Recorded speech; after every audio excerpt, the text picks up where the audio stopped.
Hi friends, welcome back. అందరూ ఎలా ఉన్నారు? అందరూ బాగున్నారు అనుకుంటున్నాను.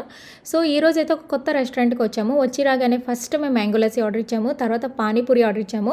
పానీపూరి చూడగానే నాకైతే సూపర్ క్యూట్గా ఉన్నది అనిపించింది. ఎందుకంటే ప్రెజెంటేషన్ చాలా బాగుంది. ఇన్ని రెస్టారెంట్కి వెళ్ళాం కానీ ఇలా ప్రెజెంటేషన్ నేను ఎక్కడ చూడలేదు. నాకైతే చాలా నచ్చింది. మీకు నచ్చిందో లేదో కామెంట్ చేయండి. అండ్ పానీపూరి ఎక్సలెంట్గా ఉంది. ఇండియా గుర్తొచ్చింది. తర్వాత మేతి పన్నీర్ ఆర్డర్ ఇచ్చాము. తర్వాత noodles and butter non and kofta curry. Kofta curry కూడా చూడడానికి సూపర్ క్యూట్గా ఉంది కదా, ఫ్లేవరు అదంతా కూడాను, క్రీమ్ అంతాను.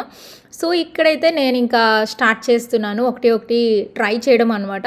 సో ఫస్ట్ అయితే methi paneer with butter non start చేశాను. చాలా బాగుంది.